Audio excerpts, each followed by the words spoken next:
லட்சக்கணக்கான கனஅடி தண்ணீர் வேஸ்டா போய் கடல்ல விழுகுது. ஆனா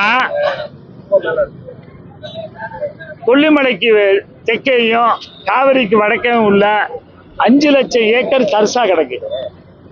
இந்த காவிரி தண்ணியை மேட்டூர்ல இருந்து ஐயாத்துல ஒரு 1000 கனஅடி, 1 லட்சம் கண்ணீர்ல ஒரு 100க்கு ஒரு பங்கு திருப்பி விட்டா 5 லட்சம் ஏக்கர் சாடி ஆகும். சேலம் மாவட்டம், நாமக்கல் மாவட்டம், திருச்சி மாவட்டம், பெரம்பலூர், அரியலூர் மாவட்டத்தில் வறண்ட பகுதியெல்லாம் பழங்குழிக்கும் பகுதியாக மாறும். நிலத்தடி நீர்மட்டம் 1000 அடிக்கு போயிச்சாங்க, அதெல்லாம் 20 அடிக்கு வந்துடும். அதை செய்யறேன் தமிழக அரசு செய்ய மாட்டேங்குது. அதே போல விவசாயிகளுக்கு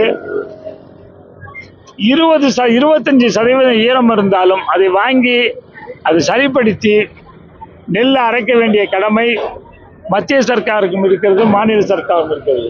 மத்திய சர்க்கார் 25% ஈரப்பதம் கூட எடுத்துக்க மாட்டேங்கிறாங்க. அதே போல மோடி ஐயா என்ன சொன்னாரு, நான் பிரதம மந்திரி ஆனால் 2 மடங்கு லாபம் தரும் விலையை விவசாய விளைபொருளுக்கு தரேன்னு சொன்னாரு. 18 ரூபா ஒரு கிலோ வித்த நெல்லுக்கு 54 ரூபா தரேனாரு.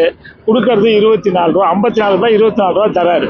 அதே போல 2700 ரூபா டன் வித்த கரும்புக்கு 8100 தரேன்னு சொல்லிட்டு கொடுக்கறது 3150. இது நியாயமா?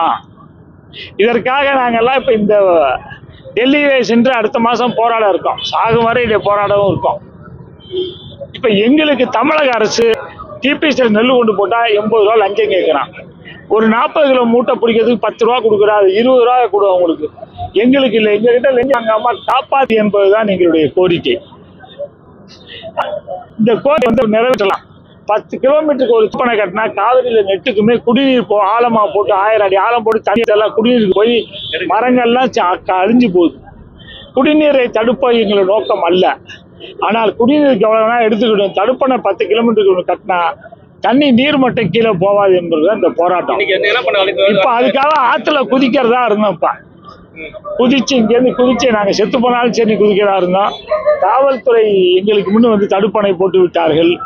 இருந்தாலும் இப்ப எங்களுக்கு இந்த கோரிக்கை நாங்க பிரதம மந்திரிக்கு முதலமைச்சர் அனுப்ப போறோம் கலெக்டர் மூலமா. இந்த கோரிக்கை எங்களுக்கு போய் செய்யலைன்னா கண்டிப்பா அடுத்த போராட்டம் ஆத்துக்குள்ளேயே பண்ணுவோம்.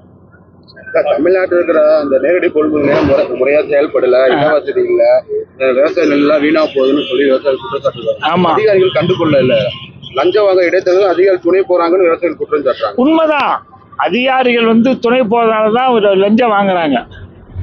விவசாயிக்கு லாபகரமான விலை தரல. 54 ரூபா